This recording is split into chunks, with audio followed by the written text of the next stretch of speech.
Assalamualaikum guys, welcome back to Cengkeh Channel. Semoga korang sihat-sihat dan dipermudahkan segala urusan di bulan Ramadan yang barakah ini. Okey, kembali lagi bersama saya Abang Cengkeh dalam slot Seram Cengkeh. Okey guys, sebelum saya teruskan dalam slot ni, jom kita layan montaj ini dulu guys.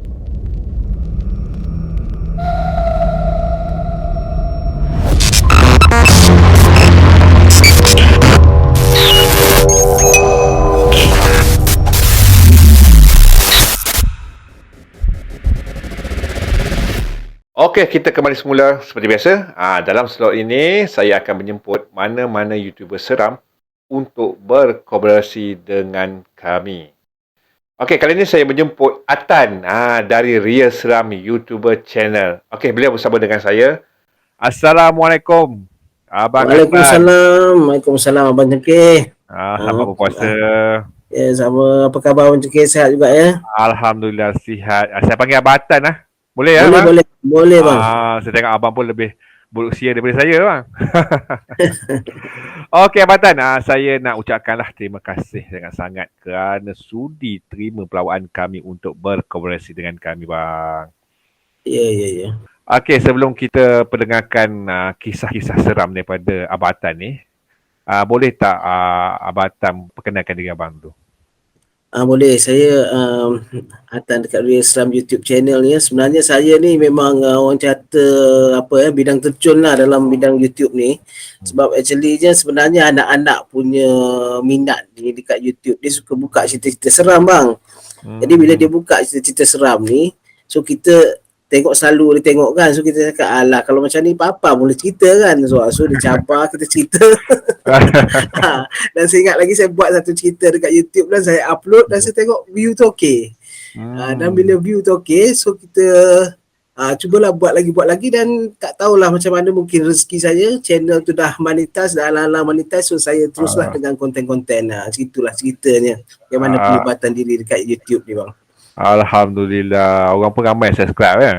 Itulah bila tengok ada sambutan lah, tidaklah begitu menghangatkan, tapi boleh lah untuk permulaan kan, YouTuber yang permulaan ni, so tak sampai setahun channel tu dah monetize, so anak-anak saya kata okey ni papa boleh go on, so kita teruskanlah ikut nasihat anak-anak ni. Kita cubalah bang yang terbaik macam mana ya, setakat yang kita boleh lah. Memang kalau dari segi editing apa semua pun memang belajar dengan diorang. Yelah, budak-budak zaman sekarang ni lagi bijak daripada kita bang. Ya. Okey, mana-mana yang belum subscribe channel Real Seram YouTuber Channel ni, okey, jom kita subscribe guys. Seperti biasa, saya dah letakkan link channel ni di description di bawah. Okey, Abang Tan, pada malam ni berapa kisah seram yang abang nak ceritakan pada kami semua ni bang? So saya sediakan dua cerita ya Abang Cengkeh ya. Satu ceritanya yang memang based on pengalaman yang kita tengok sendiri dekat jiran sebelah dekat rumah mak Atan lah.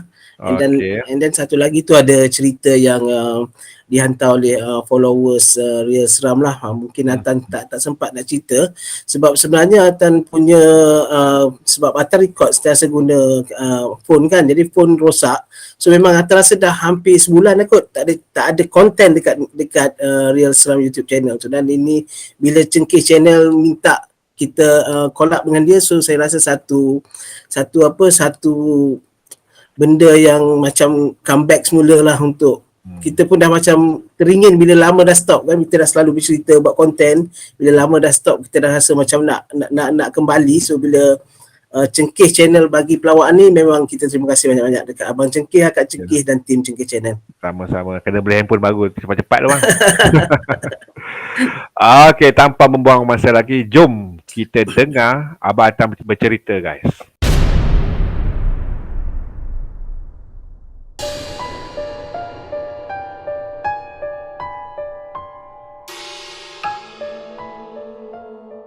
Okey, cerita yang pertama ni ya, untuk semua peminat-peminat Cengkeh Channel, Atan nak share dengan semula dengan korang pasal satu cerita yang berlaku dekat dengan rumah Mak Atan, jiran kepada Mak Atan. So cerita ni agak nak kata lama tak lama lah, beberapa tahun yang lepas, bila anak jiran ni dia nak balik ke Kuala Lumpur, ya, dari kampung dia nak balik ke Kuala Lumpur, nak menaiki kereta api. Jadi keluarganya hantarlah dia ke stesen kereta api, membawalah anak-anak yang lain, dan salah seorangnya ialah adiknya yang baru lepas SPM, ya, lebih kurang 17-18 tahun macam itulah. Dan masa mereka hantar anak mereka ni ke stesen kereta api, mereka nampak ramai sami-sami Siam atau sami-sami Thailand yang ada kat situ bersama untuk menaiki kereta api tu. Jadi tak ada apa-apa berlaku kat situ sebenarnya, tapi ceritanya macam bermula daripada situ. Jadi selepas menghantar anaknya menaiki kereta api dah gerak apa semua kan, jadi mereka ni pun pulanglah, dan bila pulang kereta api daripada Kota Baru ke Kuala Lumpur ni biasanya pada pukul 6.30 petang. Jadi bila nak pulang tu dekat-dekat maghrib lah. Jadi bila dekat maghrib ni mereka perasan ada perubahan yang berlaku kepada anak mereka yang berumur 17 tahun, 18 tahun tadi, yang baru lepas SPM tadi. Bila anak ni mula macam tak nak bersuara, bila bertanya pun lebih banyak menggeleng-gelengkan kepala. Yang ketaranya bila mereka singgah ke satu kedai makan untuk tapau makanan kan, nak bungkus buat balik untuk makan malam, dia tanya anaknya nak makan apa semua, dan anaknya yang nama Ani ni macam geleng kepala,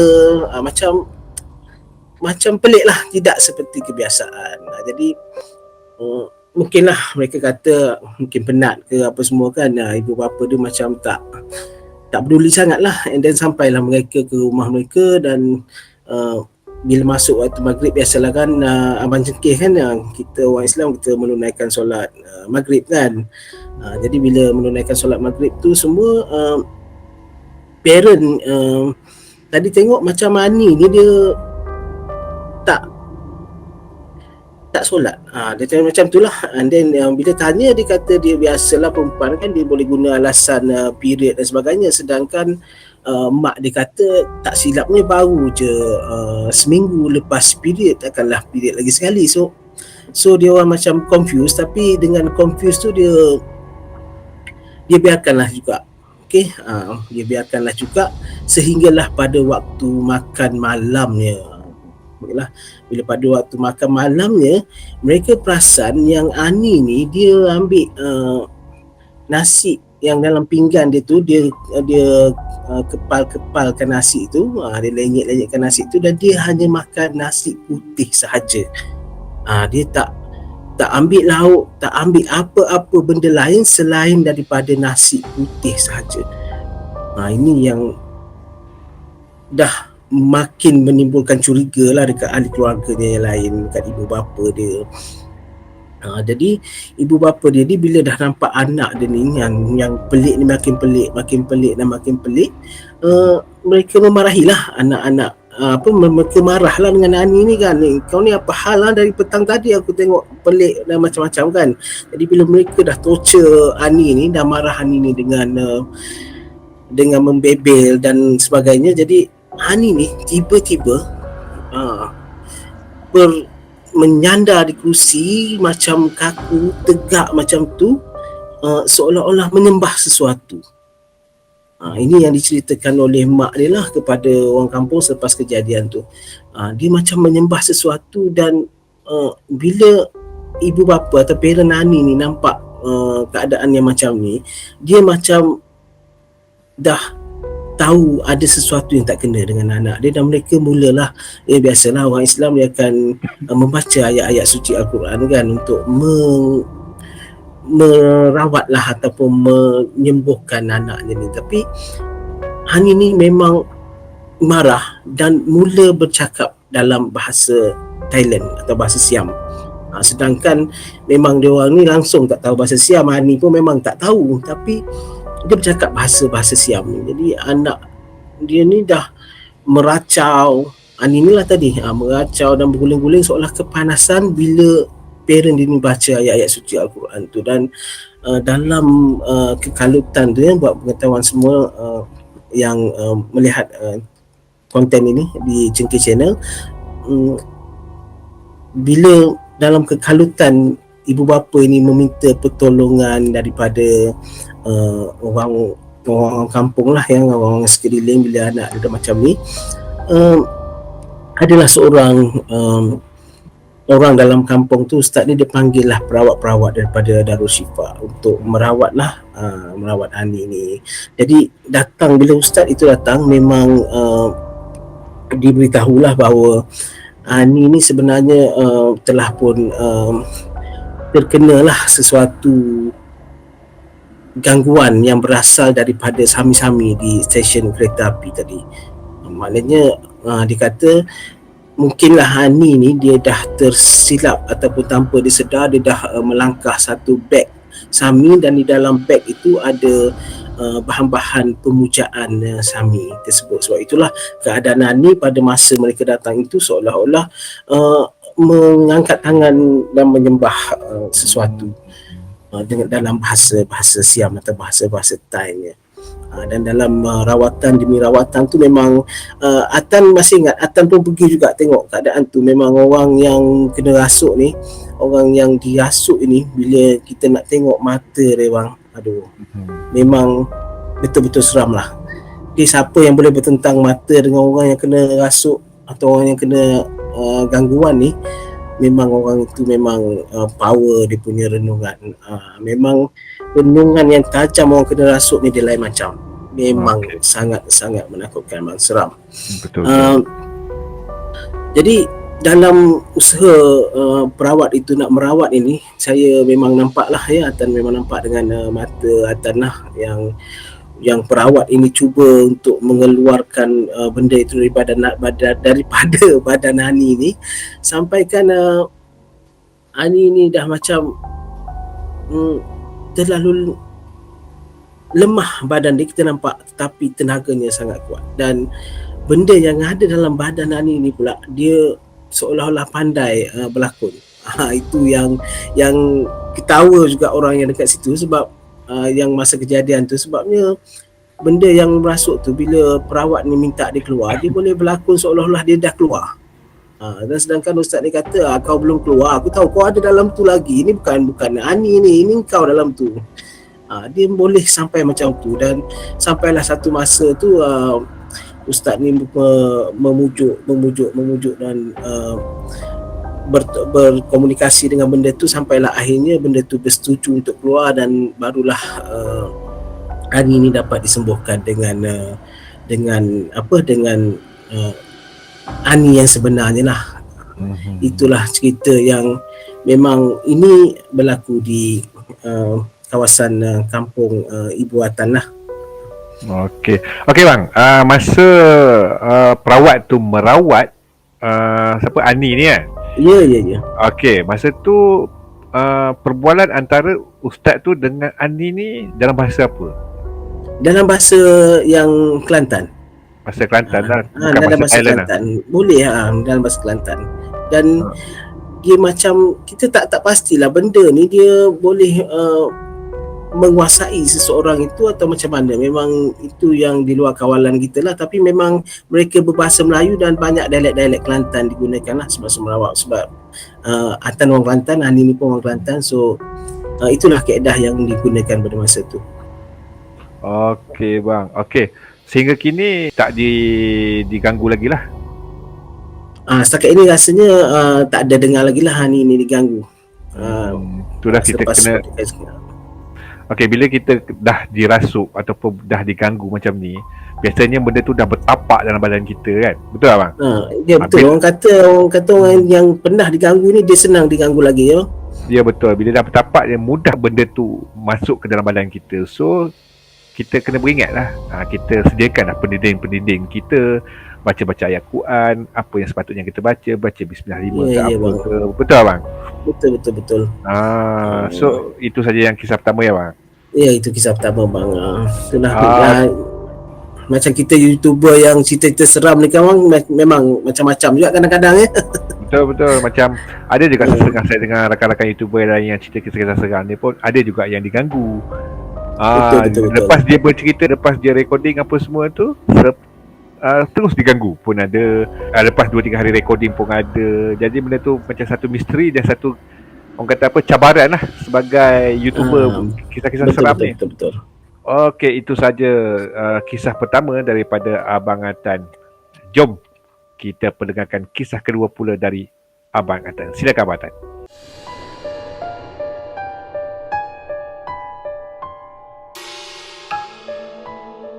Kisah kedua ni daripada followers lah, dia hantar cerita dia dekat Atan, dia ada bagi email dekat Atan, cumanya Atan tak sempat nak bercerita macam tadilah yang Atan beritahu tadi, ada beberapa technical issue kan.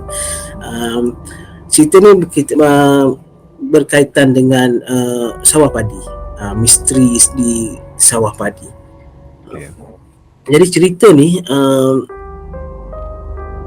boleh dikatakan bermula bila seorang yang bernama Danny ni dengan rakan dia dah ditugaskan oleh bos dia untuk buat satu kajian pengairan di kawasan sawah padi. Okey, beliau ni daripada negeri Sabah. Okey, jauh, mungkin adalah nak gunakan untuk penanaman padi huma ke tu, tak tahulah, tapi dia nak mengkaji bagaimana sistem pengairan padi di Semenanjung ni. Jadi dia ditugaskan dan dia datanglah ke negeri Kedah dan pergilah ke tapak kajian tu dan menyewa satu homestay yang Atan rasa kalau ikut penceritaan dia pada yang Atan baca dulu, dia kata dia menyewa hanya 2 orang lah. Dia pergi untuk membuat kajian tu hanya 2 orang, dan bila mereka sampai dekat kawasan tu dengan flightnya daripada Sabah kan, lepas tu daripada KL nak ke Kedah apa semua, mereka tiba di homestay tu dah malam. Jadi setibanya tu mereka rasa agak lapar kan, biasalah perut pun dah berkeroncong, dia kata dalam cerita tu. Jadi mereka mencarilah satu kedai makan. Jadi dalam memandu di sekitar kawasan tu, mereka nampak adalah satu kedai makan yang berdekatan dengan sawah padi, tempat mereka tinggal tu. Jadi mereka teruslah ke kedai makan tu dan mereka nampak tak ada orang kedai tu. Biasalah warung, dia kata dalam kampung macam ni takkanlah orang penuh macam dekat kedai-kedai dekat bandar kan. So dia lagi sukalah, dia kata, sebab Danny ni kata lagi baik sebenarnya bila dia nampak kedai tu tak ada orang, lagi cepat makanan mereka sampai kan. Jadi tak ada apa yang aneh, dia kata, dekat kedai tu. Cumanya yang menjual dan berniaga tu dia tak banyak cakap. Yang ambil order pun tak banyak cakap, masa dia nak bayar pun tak banyak cakap. Dia macam lebih banyak cakap benda-benda yang penting, nak minum apa, macam tu je. Dia tak ada, dia nak ajak berbual pun macam mereka-mereka yang dekat situ tak nak. Jadi tak ada apa yang berlaku pada malam tu. Dia balik, dia balik ke bilik dia, balik ke kawasan, ke homestay dia balik lah. Jadi keesokannya mereka pun selepas bersiap apa semua kan, nak keluarlah melihat kepada tempat kajian mereka dan lalulah di kawasan warung yang telah pun mereka makan pada malam tadi. Jadi bila mereka lalu dekat jalan tu, dia tengok apa hal kosong ni kan, semalam ada kedai.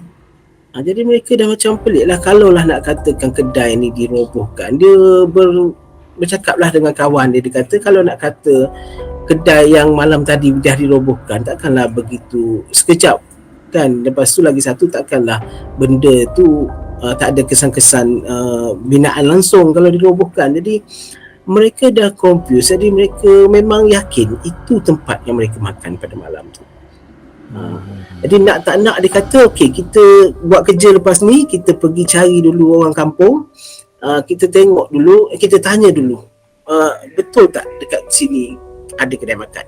Sebab mereka yakin memang kat situ mereka makan pada malam tadi. Jadi bila mereka pergi berjumpa dengan orang dekat kampung tu, dan ada seorang pakcik ni, dia berceritalah, rupa-rupanya dia kata memang orang-orang yang kawasan yang luar ataupun orang-orang yang berada di yang tidak ada di kampung itu, ataupun memang pelancong-pelancong lah katanya, lebih kurang macam itulah. Jadi mereka-mereka ini akan selalu diganggu dengan kedai makan tu.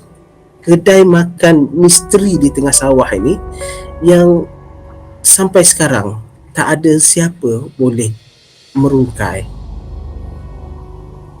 di mana kebenarannya. Sebab orang tengok kawasan itu memang kosong pada siangnya. Kalau pelancong-pelancong biasanya akan makan kat situ dan tak tahulah apa yang mereka makan. Dan pakcik ini juga bagi tahu, yang pakcik ini bagi tahu, itu okey lagi, dia kata korang kena bab makan. Ada sesetengah pelancong tu, dia tengok orang tengah menanam padi pada waktu malam. Itu yang pelik juga kan. Dia kata tertunduk-tunduk dan ada sesetengah pelancong juga tengok, dia kata orang-orang luar ni nampak macam orang tengah cari ikan, cari siput dekat sawah padi. Dan dia kata tolong jangan tegur, dia kata dik. Bila tegur, yang berpaling nanti adalah lembaga yang kadang-kadang hilang kepalanya. Oish. Hilang kepala. Hilang kepalanya. Okey. Jadi dia kata memang dia selepas itu memang berhati-hati sangatlah, Danny dengan kawannya ni memang hati-hati sangatlah untuk makan di kawasan tu, dan mereka hanya makan di kedai-kedai yang memang diberitahu oleh pakcik yang mereka tanya itu sajalah. Dan selepas pekerjaan mereka itu pun mereka bergegas pulang semula ke KL dan ke Sabah untuk melakukan kerja-kerja mereka di tempat asal mereka lah. Dan mereka kata tidak ada lagi lah gangguan-gangguan yang berlaku selain daripada mereka terkena dengan kedai makan misteri itu. Dia kata, Danny ni kata dia memang biasa juga dengar cerita-cerita yang orang kena ganggu dengan kedai makan di highway dan sebagainya kan, tapi dia tak sangkalah benda itu berlaku kepada mereka sendiri, dan mereka sampai sekarang pun tak tahu apa yang mereka makan pada malam itu. Itu saja Abang Cengkih. Okey, dinyatakan tak bila kejadian ini berlaku? Kejadian ini berlaku pada tahun 2019. 2019. Okey. 2019. Okey bang, Danny dengan abang dia ni pergi makan kat situ, dia beritahu tak dia makan apa? Saya rasa dalam email tu dia tak ada bagi tahu juga dia makan apa rasanya bang. Okey, sebab cerita yang abang bawakan ni hampir sama dengan konten yang Kak Cengkih bawakan lah. Oh, dah ada ya. Tak apa, dia sebenarnya dia banyak versi tau. Sebab yang subscriber yang bagi cerita tu pada Kak Cengkih, dia mengatakan banyak versi yang alami oleh sesiapa yang datang ke situ lah. Kebanyakannya orang daripada luar, foreigner. Itulah yang diceritakan juga. Ya betul, sebab dia orang tak tahu kat situ, orang kampung setempat dah tahu, orang tempatan dah tahu. Jadi kalau nampak benda dia orang buat tak tahu je lah. Kalau orang luar dia tengok ada kedai makan, yelah kat kawasan Pendang kan, kat kawasan Awak, kat situ je ada ada kedai makan. So dia orang singgah lah. So dia orang tak tahu apa yang sama ada itu adalah dia orang tak terfikir lah, orang kata apa, tak terfikir itu bukannya orang kata makhluk halus ke manusia ke apa, benda tu tak ialah sebab ialah tempat yang kita tak biasa kan bang. Ini nampak gaya kena tengok juga Cengkih Channel punya cerita tu, atau belum sempat lagi tengok, nanti ada tengok. Okey, tak apa, boleh tengok slow bang, kata tak ada masalah. Okey bang, rasa macam tak puas lah dengan cerita abang ni. Ada lagi tak kalau ada cerita-cerita tambahan ke, ada tak? Ini tak adalah, cuma ada yang Atan kata telefon Atan rosak tu kan, yang masa Atan ke waterpark sebenarnya, ke Loswell Tambun. Jadi daripada Loswell tu Atan balik lah ikut Cameron Highland, singgah dekat Cameron Highland.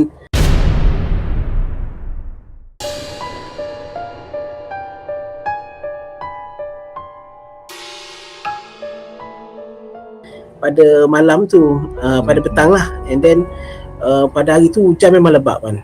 Hujan memang lebat, dan masa hujan lebat tu memang kami dah berhenti sembahyang solat, berhenti untuk makan apa semua, makan malam kan.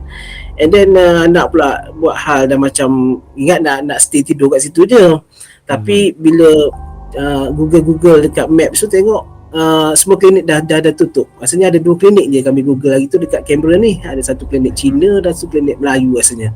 Dan kita dah pergi memang tutup. Anak dah nampak macam nak demam kan, musim-musim pandemik, musim Covid ni kita takut juga kan. Ya, betul. Jadi saya ni lah bincang-bincang dengan wife macam mana, dia kata kita balik lah slow-slow tapi hujan memang lebat. Dan dalam perjalanan balik tu Atan masih ingat lagi, memang sampai ke satu tempat tu, satu jalan tu memang langsung kita tak nampak jalan. Dan di kawasan tu ada satu masjid Sultan Abu Bakar ke apa, Atan lupa dah. Tapi memang kalau yang tahu dia tahulah ada satu masjid dekat tempat tu. Dan bila Atan masuk ke kawasan masjid tu, rupanya memang dah bersusun kereta, memang tak boleh nak menembusi jalan tu, memang tak nampak. Okey. So kita stay lah dekat situ, memang ada yang kata dia memang dah nak bertolak pagi esok. So macam Atan pada masa itu kita dah macam emergency jugalah sebab anak dah tak sihat kan. So kita dah macam tak apalah, nampak jalan okey sikit kita akan pergi, jalan okey sikit kita akan redah kan. Jadi dalam pukul 12 lebih Atan ingat memang nampak kabus tu dia dah macam berkurang sikit. Jadi kita decide lah, decide dengan family. So kita redah lah, kita kata, sebab risau juga anak kan, takut dia melarat kan. Jadi memang beritahulah ada pakcik dekat situ pun yang berbual-bual dengan Atan tu, kata tak apalah pakcik, Atan ni lah redah lah sikit sebab kita risau juga dengan keadaan anak ni. So dia kata hati-hatilah, memang jalan pun tak elok sangat ni dia kata, tapi dah tengah malam sangat ni dia kata, dek nanti masuk dengan kawasan hutan Gua Musang tu memang hutan betul tu, kalau apa-apa berlaku memang bahaya, doakan yang baik lah dia kata. So Atan redah. Masa Atan redah tu, Atan perasan dalam perjalanan tu memang betul-betul sunyi, kereta Atan satu je. Yelah siapa yang nak turun dari Canberra Highland pukul 12 malam kan. Jadi dalam menuju ke kawasan Gua Musang tu, mula-mula apa yang Atan nampak, seolah-olah Atan tak tahu ini bayangan. Atan tak pasti ini bayangan atau betul. Memang Atan nampak macam ada kain putih yang sepintas lalu dekat depan cermin kereta Atan. Dan Atan tak ada bagi tahu dekat isteri Atan dan tak bagi tahu dekat anak-anak Atan. Cuma Atan bagi tahu dekat dia orang. Atan kata dah boleh kot kalau nak pasang-pasang ayat-ayat Quran kot kawasan ni kan, dah tengah malam ni kan. Cuma itu je, kita tak nak bagi takut kan. Jadi kita teruskan perjalanan tu. Dan ini yang Atan cuba kata pujuk hati sendirilah kan. Ada sampai di satu tempat tu, okey, Atan nampak ada satu mata merah. Dan dalam masa yang sama, dengan kelajuan yang macam flash, tahu tak bang, yang macam flash kan, dia langgar kita punya cermin kereta tu, hampir bergegar kereta. So memang itu masa tu Atan rasa tempat tu nama dia Panggung Lalat ke? Kat kawasan mana tu bang? Negeri mana tu? Kawasan dah hampir masuk Gua Musang. Kawasan Kuala Lumpur kan? Hampir masuk ke bandar Gua Musang. Tak, kita daripada Canberra Highland. Yes. So kita tak lalu situ lah. So kita akan lalu terus tembus Canberra Highland, terus ke Gua Musang. So dalam perjalanan ke situ ada nama satu tempat tu Panggung Lalat. Atan masih ingat lagi. So bila dekat tu, wife Atan tanya, apa tu? Dia kata pelik kan. So Atan kata burung kot, kelawar kot, kita tak nak dia orang takut kan. Jadi dia pun macam tahu macam ada benda-benda yang lain. Dia kata takkanlah kelawar apa burung sampai bergegar kereta, dia kata kan.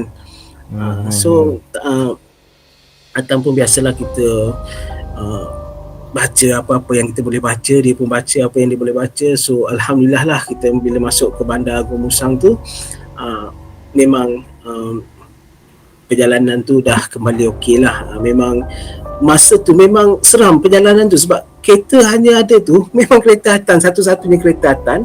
Dan kawasan itu memang suasananya memang macam cerita seram tu bang. Dia ada kabus-kabus yang putih-putih tu kan, aduh. Tu memang cuak dah, memang Atan memang dah bertekad lah lepas ni kalau pergi Canberra Highland ke mana memang kita tak balik lah waktu malam. Dan memang Atan yakin yang langgar kereta Atan tu bukan binatang lah. Atan pun tak tahu apa. Itulah bang. Okey. Pasal abang tengok apa benda putih tu, yang kain putih Ya kan? bang. Ya, ya. Jarak tu dekat tak dengan kereta Dalam abang? setengah jam. Dalam setengah jam. Sebab tu Atan rasa memang yang langgar kereta Atan tu memang ada kaitan dengan tu.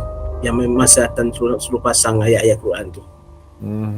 Okey, lepas kereta tu kena langgar, abang tengok ada kesan-kesan ke, takut ada binatang buas ke kan? Tak ada, kita memang dah takut. Sampai rumah pada masa tu Atan ingat lagi lebih kurang pukul 5 pagi. Jadi Atan dekat rumah tu baru Atan tengok. Tapi memang tak ada apa-apa kesan. Tak ada kesan langsung. Sedangkan tak ada kesan langsung. sedangkan hentaman kuat, memang kuat lah. Memang kuat. Itu yang Atan yakin bahawa benda itu bukan satu yang nak kata realiti lah. Kan kalau macam kelawar ke burung, Atan rasa mesti ada lekat dia punya bulu-bulu macam mana kan. Sebabnya Abang Cengkeh, sebabnya Atan tak tahulah, mungkin sebab Atan terpandang dengan mata merah tu, ataupun memang dia memang dah nak melanggar kereta tu pun tak tahulah. Tapi mungkin sebab Atan terpandang mata merah tu, dia marah ke apa semua, Atan tak tahulah. Tapi memang itu memang misteri lah. Dan memang Atan memang lepas ni serik lah untuk waktu malam kat kawasan tu memang tak lah. Okey, lembaga yang bermata merah tu abang nampak memang jelas tak? Kita nampak memang kita tak ada nampak muka, tak ada nampak apa kan. Memang kita nampak macam ada 2 biji mata yang merah macam tu kan. Tapi cubalah abang bayang dalam masa tu, dalam pukul dah 2 pagi macam tu kan. 2-3 pagi. So memang tak logik lah kalau nak kata manusia. Tapi mungkinlah binatang-binatang lain pun kita tak tahulah juga. Tapi dengan bila-bila dia menerkam ke arah kereta dengan begitu pantas kilat tu, macam tak logik lah kalau binatang. Memang biasa kan kita lepas nampak mata macam tu, kita pun takut nak renung malam-malam ni. So kita terus betul. So kita teruslah berpaling, memandu balik macam biasa. Tapi tiba-tiba masa memandu tu dia datang terkam dekat kereta. Okey. So sampai hari ni dia misteri lah. Tak ada jawapan lah. Apa yang melanggar tu memang tak ada jawapan. Okey guys, itu saja 2 kisah. Tambah satu lagi kisah seram dari Abang Atan. Wah, lain macam cerita abang malam ni, memang best bang. Yang saya suka yang 14 ni saya suka tau. Memang saya sendiri berasa seram nak lalu malam-malam macam tu kan. Dan kat dalam kampus macam tu. Dan saya pun memang lalu waktu siang je lah bang. Itu sebab anak bang, emergency anak. Kalau tak kita pun memang nak tidur dekat kamera ni kita plannya. Betul. Okey bang, sebelum mengakhiri slot seram Cengkeh pada malam ini, ada tak Abang Atan nak sampaikan apa-apa pada viewers Cengkeh channel pada malam ni? Okey, saya harap lah. Okay, Abang Cengkeh, terima kasih juga yang kerana telah menjemput Atan lah untuk bersama dengan Cengkeh channel. Salah satu channel yang sememangnya Atan sebenarnya follow jugalah daripada awal dulu. Salah satu cerita yang biasanya cerita yang dekat highway tu kan bang, ada kan satu cerita highway yang kat Cengkeh cerita tu. Dan Atan haraplah semua viewers dekat luar sana teruslah menyokong Cengkeh channel dan juga menyokong YouTubers yang menceritakan kisah-kisah seram, misteri dan sebagainya ni sebagai hiburan seram untuk anda. Dan pastikanlah anda like, subscribe dan juga share konten-konten kami ini supaya kami akan terus bersama dengan anda dalam YouTube ini. Itu saja bang. Terima kasih bang. Okey, terima kasih Abang Atan. Okey, itu saja dalam slot seram Cengkeh pada malam ini. Terima kasih kepada Abang Atan kerana sudi berkolaborasi dengan kami. Terima kasih banyak-banyak bang. Okey, yang mana belum subscribe lagi channel ni, jom kita ramai-ramai subscribe channel Abang Atan ni. Sekali lagi saya juga mengucapkan terima kasih kepada korang yang sudi menonton slot ini sampai habis. Okey, Assalamualaikum dan selamat berpuasa. Bye. Okay, bye-bye. Terima kasih bang.